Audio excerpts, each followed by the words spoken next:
saya, kalaupun memang masyarakat ingin maju Kota Palembang, pilihlah yang emang betul-betul hati nurani yang bicara. Iya. Bukan hanura ya. Bukan hanura, hati nurani. Hati nurani itu hati yang terdalam. Ya, artinya dia mempunyai konsep yang jelas untuk membangun Kota Palembang, bukan hanya siapa yang bayar. Ya. Ini kadang-kadang saya sangat sedih. Ya, selalu bicara itu boleh-boleh saja, tapi ya maksud saya jangan jadi dominan lah. Ya. Kalau kita emang Kota Palembang emang maju ya terus terang, makanya saya membuat bahasanya menurut saya Palembang bersinar. Jadi kan karena memang dulu pernah jaya ya. Iya. Pernah.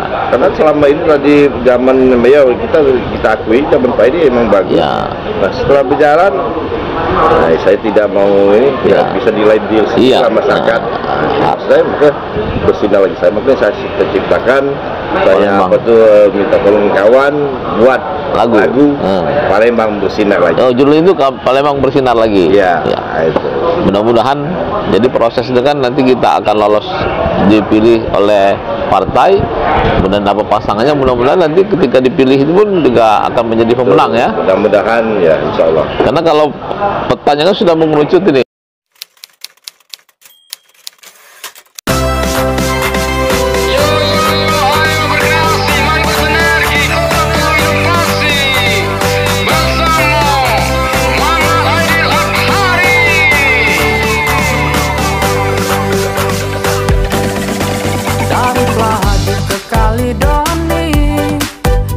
Dulu di Lemabang, payu kita bersinergi membangun Kota Palembang. Sungi Ogan, Sungi Musi, iwak putak bukan belido. Kita jago lingkungan agar bersih. Assalamualaikum wabarakatuh. Selamat pagi, berjumpa kembali dengan saya Muhammad Nasir di podcast ketikpos.com. Konstelasi politik di Kota Palembang beberapa hari terakhir ini sudah mulai memanas karena memang kita akan melaksanakan pilkada serentak. Sebenarnya bukan hanya di Kota Palembang, di provinsi, kabupaten kota dan juga di seluruh Indonesia. Jadi memang cukup panas sama seperti cuaca. Agak malas cuaca sekarang ya. Iya, betul. Dan beberapa nama sudah bermunculan untuk akan nanti ikut bertanding di pesta demokrasi itu. Di antaranya misalnya ada Ratu Dewa sekarang menjabat Sekda, ada Wawako kemarin Ibu Fitriandi Agustinda, ada Yuda Mahyudin Yuda Pratomo Mahyudin yang putra dari wakil gubernur. Kemudian juga ada nama-nama lain. Kalau di kemarin independen itu ada Carma, ada Ustadz Yayan, ada Prima Salam, Gaspol itu Akmal Alparu. Dan dari PDIP juga ada 3 nama itu yang tercatat mengembalikan formulir. Dari ada Pak Alagan, kemudian Yuda, dan salah satunya di hadapan saya ini Muhammad Aidil Adhari ST, sarjana teknik. Nah, beliau ini juga tercatat mengambil formulir dari PDIP dan merupakan kader. Dan biasanya memang PDIP ini dia lebih mengutamakan kader. Dan mungkin ke depan juga akan mengutamakan kader. Entah itu posisi wali kota atau mungkin juga wakil wali kota. Nah, selamat pagi, Kak. Selamat pagi, Kak Nasir. Sehat ya? Alhamdulillah. Jadi kita ngobrol-ngobrol ini, karena kan menurut hasil survei juga nama Kak Heri, nama panggilannya? Iya. Heri ini juga masuk itu di bursa itu. Ya mungkin di tataran 15% ya, 14%. Artinya sudah ikut tercatat itu. Ya. Nah, peluang-peluang ini barangkali mungkin inilah yang diambil oleh Kak Heri untuk mencoba mendaftar di partai sendiri. Nah, bisa diceritakan nggak kira-kira mungkin siapa sih Kak hari ini masyarakat Palembang mungkin walaupun sudah banyak yang tahu, tapi makin banyak juga yang belum tahu. Ya, silakan Kak. Terima kasih. Assalamualaikum warahmatullahi wabarakatuh. Waalaikumsalam. Ya, selamat pagi Kak Nasir. Ya, pagi. Alhamdulillah pagi ini pagi Jumat ya, yang cerah. Ya, mudah-mudahan pagi ini ada bahasanya kenikmatan kita tersendiri dan berkah. Ya, dan berkah. Ketemu sama Kak Nasir. Obrol-obrolan sambil nyantai ngopi. Jadi emang benar aku kenal ke diri dulu. Ya mungkin karena saya juga belum banyak tahu, masyarakat Kota Palembang juga banyak belum tahu. Mungkin sudah tahu juga. Ya emang kebetulan sudah duduk 2 periode di DPR, tapi di wilayah Dapil 4 Kota Palembang. Nah, insya Allah kalau di Dapil 4 ini mudah-mudahan lah banyak yang tahu. Tapi mungkin di luar itu mungkin masih banyak yang belum tahu. Jadi tadi sudah disebut nama aku Muhammad Aidil Adhari. Alhamdulillah dapat gelar sarjana teknik S1, tidak banyak-banyak embelan. Ini mungkin perlu aku agak cerita ke juga kaget masalah sekolah, karena ada yang mempertanyakan keabsahan ijazah Kak Nasir. Nah, ini menjelang politik ini mulai apa yang bisa yang diangkat nak diangkat kawan. Nah, ini. Jadi aku kebetulan lahir di Bangka. Oh, di Bangka. Tapi dulu masih Sumsel masih kan? Dulu. Sekarang sudah terpisah. 15 Januari 1973. Dari 5 saudara, aku nomor 3. Alhamdulillah istri 1, anak 3. Nah, aku pendidikannya SD di SD 100 kampus. Nah, itu Palembang. Ya Palembang. SD 100 Palembang. Itu pun juga waktu kelas 5 menaik kelas 5 itu ada pemekaran sekolahan. Jadi aku kebagian pemekaran, jadi dipindah ke SD 280 yang 2 lantai, yang tapi sebelah lah di belakang deket apa ayam kecap. Itu. Jadi aku tamat di SD 280 Palembang. Nah, habis tamat itu rayonnya ke SMP 33. SMP 33 itu waktu itu di Waitam, Pak Jo. Tapi tidak lama juga itu karena saya ragu. 3 bulan, kebetulan uang tua nih pegawai, jadi pindah ke Lahat. Jadi jauh juga Lahat. Jadi bahasa Lahat tuh lapacatnya gitu, lapakam. Ngapo lah 4 tahun setengah tinggal di Lahat. Jadi pecah lah ini deh, di SMP itu kan. Nah, jadi SMP masuk SMP 5 Lahat sampai tamat, masuklah SMA 2 Lahat, dapat SMA 2 Lahat. Nah, tapi tidak tuh tamat. Makanya ada isu bahwa ijazah Pak Aidil ini diragukan, tidak terdata di SMA 2 Lahat. Gimana nak terdata kalau kita tamat di SMA 1 Linggau? Pindah lagi. Nah, jadi pada saat itu kita kelas 2, naik kelas 2 per setengah semester pindah ke Lubuk Linggau di SMA 1 Lubuk Linggau. Nah, tamatlah di situ tahun 91. Nah, tamat, balik lagi Palembang, masuk kuliah Universitas Trinanti. Nah, itu jadi teknik teknik itu. Memang pilihannya ini teknik. Nah, atau memang hobi kotak-katik kalau elektro itu kan? Biasalah kotak-katik. Termasuk Kota Palembang yang dia kotak-katik juga. Nah, jadi itu sekilas masalah pendidikan. Alhamdulillah. Nah, jadi bagi yang aku cerita nih masalah organisasi. Masalah organisasi, ya alhamdulillah. Aku kalau di kuliah aktif, baik di himpunan mahasiswa, baik di senat. Nah, sebetulnya pada saat tamat, aku tidak do aktif awal mulanya. aku fokus di bisnis awal mulanya. Sampai kuliah sampai bisnis. Yo. Berarti jiwa entrepreneurnya memang tumbuh. Ada yo. Nah, cuman pada itu kan, yo. bukan cuman kuliah itu. Tapi akhirnya pada saat berjalan waktu kuliah, pada saat bisnis, ternyata bener ada patah-patah tuh kalau dianiaya, diinjak uang, dizolimi, ada baik naik derajat kita. Kenapa aku cerita macam itu? Aku ada bahan bangunan pada saat itu, yo kalau kena kati sopir kati, aku yang jadi sopir dan jadi kena, mangkap. Jadi gawi-gawi yang kasar tuh, iyo. Nah itu. Tapi lu mak berarti lebih hemat gajinya. Ya kebetulan yang namanya manusia kan tidak selalu sehat. Iya. Ada anak buah ini sakit, atau ada halangan lah intinya. Jadi kita, dalam waktu berjalan ada baik yang instansi ini ya macam-macam lah. Cara hari besar. Nah inilah kebetulan tidak sesuai dengan kehendak. Iya. Nah disitulah akhirnya aku aktif lagi masuk ialah di KNPI tingkat level-level kecamatan lah intinya. Nah jadi alhamdulillah. Di daerah mana kecamatannya waktu itu? Kecamatan Sako. Waktu itu Sako. Nah disitulah aku akhirnya mulai berkiprah lagi. Itu masih kuliah dah.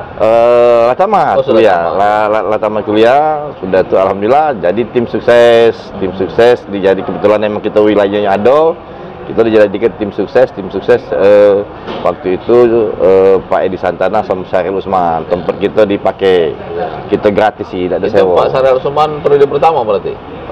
Periode kedua yang dia kalah sama Pak Alek ya? Ya dia kalah sama Pak Alek, tapi kalau Pak Edi sama Pak Romi pada saat itu. Nah itu jadi disitulah alhamdulillah berjalan bagus, banyak kawan, banyak kenal dan itu lagi bergaul semacam. Nah jadi dijadikan, nah ada pencalonan juga. Nah pencalonan ini alhamdulillah ternyata tidak tahu mana ada rezeki. Jadi melo diajak pada saat diajak. Kalau misalnya ininya keanggotaan emang aku terusang dari awal simpatik dengan PDI, sudah mempunyai kartu tahun 98. Oh 98. Tapi untuk jadi pengurus tidak, karena kita simpati dengan Bung Karno. Sudah itu juga pada saat itu PDI tertindas. Nah, aku ini paling tidak ada setuju kalau nyinggung tertindas. Dipecah waktu itu. Nah itu kita aja timbul simpati kan. Nah, itu. Jadi kita masuk situ.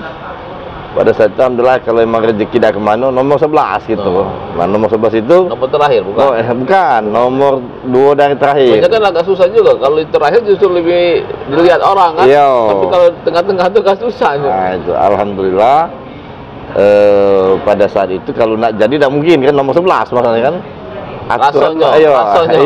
Aturan berubah Pak ini Kak Nasir. Aturan berubah tidak lagi berdasarkan nomor urut, berdasarkan suara terbanyak menjelang 2-3 bulan nak pemilihan. Nah disitulah ada peluang. Iya memang ada peluang tuh, ada banyak jalan kan. Iya walaupun dalam perjalanan masih banyak rintangan-rintangan. Aku rasa tidak perlu diceritakan, tapi masih banyak rintangan yang asam pahitnya lah. Itulah namanya politik kan. Kalau ini apa di remaja masjid katanya aktif juga. Ya alhamdulillah, mungkin tidak tahu aku itu serang kalau bahasa Jiwong tuh nyebut alif bae masih belum lurus. Nah cuman alhamdulillah kawan-kawan jemaah mempercaya ke kita. Nah sampai saat ini walaupun kita tidak duduk di dewan lagi, jadi masih percaya mempercaya untuk mengelola masjid ini di Sako itu. Ya Masjid Taqwa ini masjid yang tertua. Tertua untuk wilayah Sako Perumnas itu tertua itu. Sampai sekarang alhamdulillah. Nanti memang urusan rohani ibadah juga tetap kita lakoni kan? Ya alhamdulillah kita bahkan itu yang kita utamakan lah ya, karena ngejar dunia ini tidak sudah kalau pacak dua-duanya dunia akhirat kita kejar loh. Kalau di KNPI itu dari kecamatan itu sampai ini jadi KNPI sampai kecamatan awalnya pertama kali masuk sekretaris tapi langsung ke jadi tidak lama langsung diangkat jadi ketua kecamatan. Nah, pada saat itu sudah sekian tahun ada pemilihan untuk Kota Palembang, aku jadi bendahara. Era ketua siapa itu? Ya, waktu itu Apan. Kepala Dinas Kebudayaan. Yo. Sekarang. Nah, itu. Berarti dulu ini berpasangan sama Pak Apan dulu. Yo. Bendahara. Bener. Ya, ini salam Pak Apan. Ya. Pak Apan, Ya. Pak Napoleon, sekretarisnya. Napoleon Bonaparte. Yo. Yang di Yamaha itu kan? Ya, nah itu. Jadi beliau ketua, aku bendahara, sekretarisnya Pak Napoleon. Ya. Nah, waktu pas kecamatan Pak Robinson, Ya. Robinson Tapumbolon. Kemudian masih pengurus lagi. Yo, masih, tapi setelah itu yang namanya KNP ini lah mulai banyak pecah belah. Ya, ada kemarin Nah, yang yo, kedua. lah banyak 2 kiblat, 3 kiblat. Nah, ini jadi akhirnya kita tidak ada begitu aktif, cuma memantau-mantau kegiatan-kegiatan kawan-kawan. Tapi paling tidak kan memang organisasi itu kan memang tempatnya, wadah untuk Yo, jadi benar wadahnya untuk komunikasi segala macam. Jadi Ya. kata pepatah nenek moyang dulu, banyak kawan banyak rezeki itu emang benar. Artinya pada saat kita jadi masuk pengurus organisasi, banyak kawan, masuk jadi tim, segala macam itu banyak. Jadi emang benar banyak kawan banyak rezeki tadi. Nah, secara tidak langsung kita akui itu. Ya. Nah, kemudian di periode kedua kemarin nyalon lagi Ya. di kota. Jadi kebetulan nyalon lagi, terpilih, bahkan suara terbanyak. Ya. Di itu. dapil Dapil 4, wilayah Sako, Kalidoni, Sematambora, Ya. 3 kecamatan. Nah, jadi itu. sudah 2 periode kan? Ya, alhamdulillah sudah 2 periode, sedikit banyaknya sudah ada. Inilah sudah tahu pahit manisnya Ya. di legislatif. Ya. Nah, apa saja yang kemarin yang sudah rasanya bermanfaat bagi masyarakat Palembang? Program-program yang digarap selama menjadi anggota dewan itu. Yang pertama, aku terkesan pada saat duduk di dewan itu mewujudkan keinginan rakyat. Iya. Contoh, hal yang kecil. Rakyat itu tadinya masalah infrastruktur yang gampang dinilai. Yang tadinya tidak pernah tersentuh segala macam, begitu kita sentuh, mereka sangat-sangat berterima kasih aja. Itu yang terkesan sama saya pertama kali saya duduk di dewan. Nah, dan banyak yang jelas kalau emang duduk di dewan itu banyak yang kita bisa bantu melalui program-program ya. Program-program yang ada di pemerintahan, sudah itu permasalahan-permasalahan baik sifatnya pribadi maupun sifatnya organisasi, itu kita bisa kita bantu. Kita dewan itu ya wakil rakyat kan? Betul. Ya. Karena aspirasi rakyat ya. apapun harus diusahakan. Iya benar. Ya apapun ya yang permasalahan untuk rakyat. Ya, karena rakyat ini kadang-kadang menganggap kita nih sebagai wakil rakyat ini, DPR ini sebagai dewa. Iya. Semuanya bisa, padahal belum tentu. Nah, kita bukan sebagai eksekutor kan? Eksekutor. Nah, itu. Tapi paling tidak mengusulkan. Betul. Mengusulkan, mengawasi gitu kan. Kontrol. Iya, benar. Undang-undang, perda itu kan juga bagian dari hal-hal yang juga strategis di pemerintahan itu. Kalau tidak ada perda, bagaimana mau melaksanakan pemerintahan itu? Ya. Nah, itulah jadi selama kita duduk di dewan, sedikit banyaknya yang emang kita rasakan, apalagi pada saat studi banding ke wilayah-wilayah lain, kita tahu wilayah lain itu permasalahan apa, perkembangannya apa, bisa begini begitu, bisa kita terapkan di Kota Palembang. Nah ini, ya, makanya sedikit banyaknya untuk pembangunan Kota Palembang kita ada tahulah kunci-kuncinya. Ya. Nah kalau kita melihat persoalan di Palembang ini yang paling memang harus urgent itu apa? Utama yang jadi permasalahan kalau saya emang insya Allah jadi mewakili partai, mewakili masyarakat untuk duduk di eksekutif, pertama ya masalah baik itu tenaga kerja, pengangguran, baik itu masalah sosial, banjir, baik itu masalah UMKM. Nah, itu kita bisa ini memang harus kita perhatikan. Seperti sekarang banyak keluhan-keluhan masyarakat ini hal-hal yang kecil saja, masalah lampu jalan, masalah sampah. Nah, ini sebetulnya simple. Kalau saya pernah studi banding di tempat lain, saya rasa bisa ditetapkan di sini. Makanya salah satu ide dan program saya yang mungkin ada sedikit polemik, mempertanyakan dari mana anggarannya. Karena saya pernah ke Agus menginginkan di RT ini, di tingkat RT ini diberikan dana stimulan sebesar 20 juta. Nah, ini maksud saya ini kan mungkin tanggapannya beda-beda. Ya, karena kalau kita di kota ini kan bukan seperti di desa. Kalau di desa itu kan ada ADD ya. Tuh, kita biasanya kalau di sini kan hanya sampai tingkat kelurahan. Dana stimulan. Nah, ini kita kalau bisa RT. Di tingkat RT. Nah, ini. Jadi RT juga bisa mengelola dana APBD. Nah, bukan untuk RT tapi untuk masyarakat di lingkungan RT. Itu sifatnya bergulir jadi bantu. Ya, tiap tahun. Tiap tahun. Nah, 20 juta per RT. Per RT. Itu sekaligus atau bagaimana? Sekaligus bisa. Seluruh RT. Ya, mungkin bisa jadi bertahap. Nanti itu teknisnya akan kita bicarakan. Yang jelas kegunaannya itu Agus, hal yang sepele saja saya kasih contoh. Untuk warga Agus, masalah sampah saja. Masalah sampah ini kadang-kadang dipinta warga ini iuran 10 atau 15.000 atau 20.000 per bulan, itu berat. Saya yakin paling banyak 50% yang orang sanggup. Lain sudah bisa buang sendiri. Akhirnya buang sampah sembarangan. Sungai, di jalan. Nah, ini kan bisa kita koordinir. Sampahnya dari kita kasih petugas. Bisa dari anggaran tadi. Nah, ini saya rasa banyak manfaatnya. Misalnya ya ada solokan yang emang harus di pemeliharaan, pembersihan, kita kasih sama petugas atau ada gotong royong dengan dana ini. Baik itu lampu jalan, jadi tidak begitu merepotkan pemerintah kota lagi, terlalu menelpon sekda, menelpon wali kota. Jadi artinya kan sifatnya anggaran yang kecil-kecil itu bisa ditanggungi langsung. Jadi kan namanya anggaran ini kan dari pusat, dari provinsi, kota, ada semua. Nah, ini kalau bisa sampai ke tingkat RT untuk mengelola. Itu sudah sempat berjalan. Sudah sempat berjalan.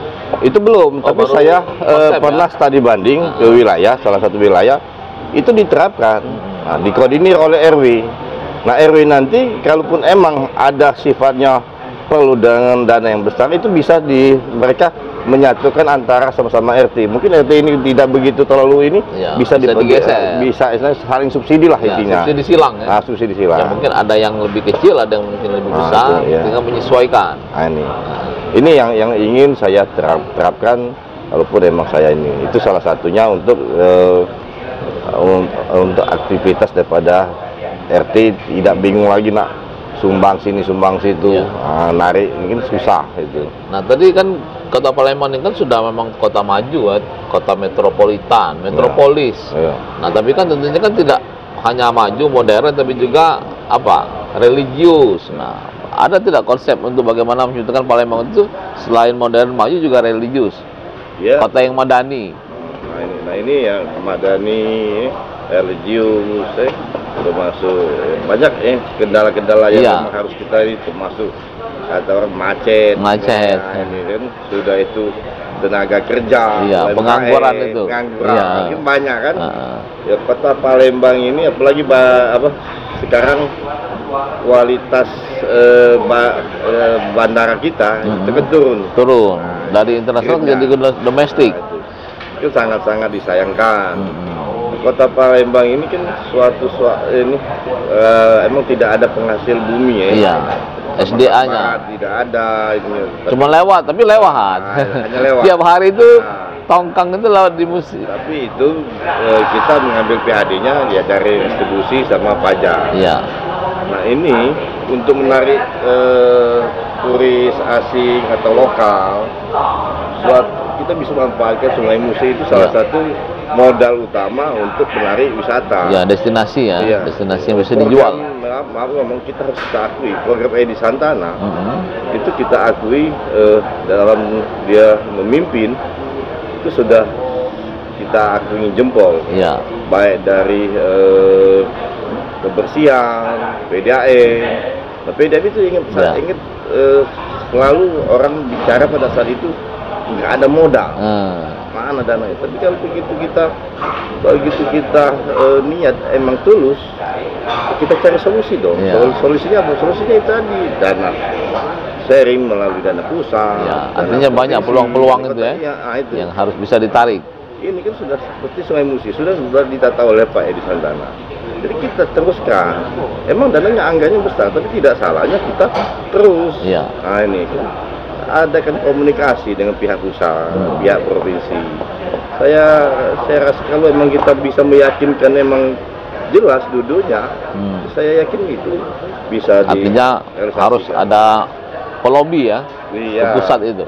Karena banyak itu dana APBN itu memang. Betul. Lobbynya kalau emang kita jelas, paparannya jelas dan masuk di akal, saya yakin mereka akan mau. Banyak dana-dana di pusat itu. Apalagi kita orang partai kan bisa ada melalui jalur itu kan. Bisa. Nah ini. Nah itu. Jadi tinggal kita niat AWT kita untuk memimpin Kota Palembang mau diapakan. Nah kemarin kalau untuk maju itu memang keinginan sendiri, itu memang aspirasi dari ini teman-teman di bawah. Sebetulnya niat maju itu ada. Sudah ada memang terniat ya. Tapi kemudian didukung, disupport lagi oleh aspirasi kawan-kawan itu. Kadang-kadang kita juga mengukur. Apa udah pas, apa udah cocok. Karena semuanya harus dipertimbangkan. Tapi rasanya lepas ini. Kenapa saya bilang semua dipertimbangkan? Nggak cukup punya ide atau wawasan, tapi termasuk juga kantong harus diukur juga. Nah ini yang jadi masalah. Elektabilitas, popularitas, isi tas. Nah, itu. Tapi yakin lah, kan kita pengusaha juga, entrepreneur juga. Kemarin usahanya di bidang apa? Perumahan. Kalau saya sekarang di bidang perumahan. Sudah agak naik dikit. Kalau kemarin bangunan. Jadi kuli. Jadi pasang tenda. Tapi sekarang kita sudah agak meningkat dikit. Kita yang bangun perumahan. Jadi berarti memang jiwa entrepreneur, usaha bisnis itu memang sudah menjadi apa? Sudah dilaksanakan ya? Sudah alhamdulillah ya itu tadi sudah kita jalankan, sudah tahu selah-selahnya gimana, permasalahannya di mana. Nah, ini jadi menambah pengetahuan lah intinya. Jadi dari 3 kader itu mungkin bagaimana peluangnya untuk bisa? Saya rasa untuk kalau bicara peluang semuanya ada peluang. Ada peluang. Nah, tinggal kita serahkan saja kepada DPP. Karena DPP yang bisa menilai.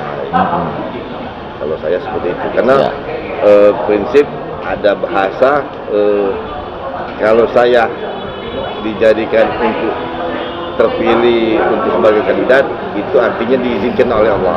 Tapi kalau saya tidak diizinkan, tidak ikut dalam pertarungan, artinya saya diselamatkan oleh Allah. Mungkin kalau banyak mungkin dikabulkan. Tapi kalau mungkin nanti akan banyak mudaratnya mungkin belum.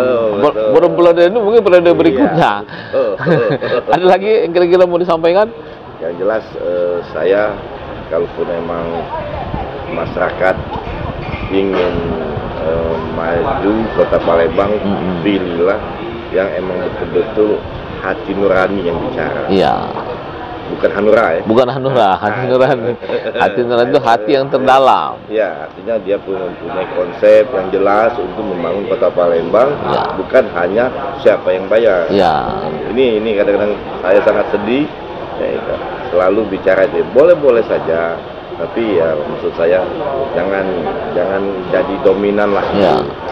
Kalau kita emang Kota Palembang emang maju ya terus terang, makanya saya membuat bahasanya mutu saya Palembang bersinar. Jadi kan karena memang dulu pernah jaya ya. Karena selama ini tadi zaman kita akui zaman Pak ini emang bagus. Nah setelah berjalan, nah saya tidak mau ini ya bisa nilai deal iya. masyarakat. Saya maka bersinar lagi. Makanya saya ciptakan, saya minta tolong kawan buat lagu Palembang bersinar lagi. Oh, judulnya itu Palembang bersinar lagi. Iya. Ya. Itu. Mudah-mudahan jadi proses itu kan nanti kita akan lolos dipilih oleh partai, kemudian apa pasangannya, mudah-mudahan nanti ketika dipilih itu pun juga akan menjadi pemenang ya. Mudah-mudahan ya, insya Allah. Karena kalau petanya kan sudah mengerucut ini, ada 3 nama cuman, ada Ratu Dewa, ada Peter Tanji Agustina, dan ada Yuda Mahyudin, Yuda Pratomo Mahyudin. Politik, ya. Selagi akad nikahnya belum jelas, belum dijekabul, itu masih bisa. Ya. Nah, ini namanya politik. Ya. Artinya peluangnya masih sama. Tetap kita Bismillah. Ya. Demikian barangkali, walaupun singkat, semoga bermanfaat dan nanti calon kita ini bakal calon yang dari partai PDIP ini nanti bisa terpilih menjadi salah satu yang ditulis di surat itu ketika pendaftaran di KPU mendampingi siapapun wali kotanya. Ya, demikianlah. Assalamualaikum warahmatullahi wabarakatuh. Waalaikumsalam warahmatullahi wabarakatuh.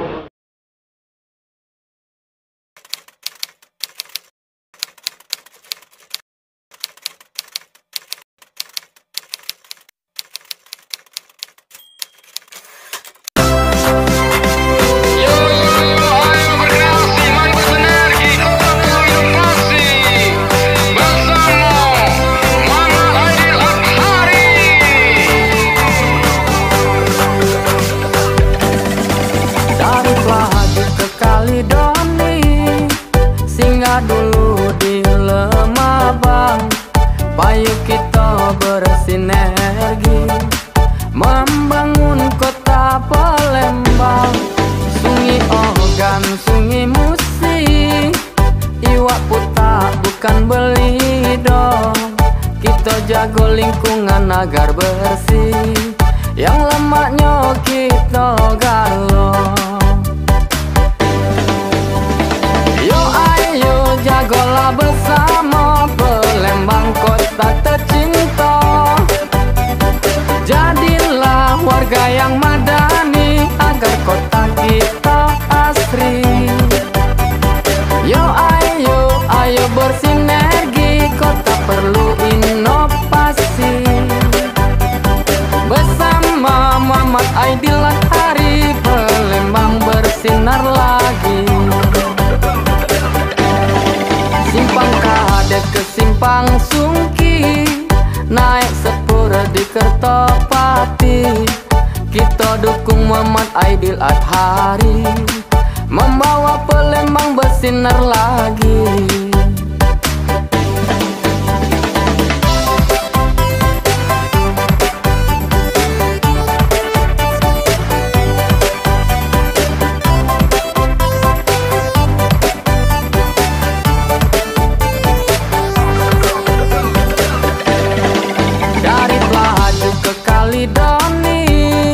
Singgah dulu di Lemabang, payu kita bersinergi membangun kota Palembang. Simpang Kadek ke Simpang Sungki, naik sepur di Kertopati. Kita dukung Muhammad Aidil Adhari, membawa Palembang bersinar lagi.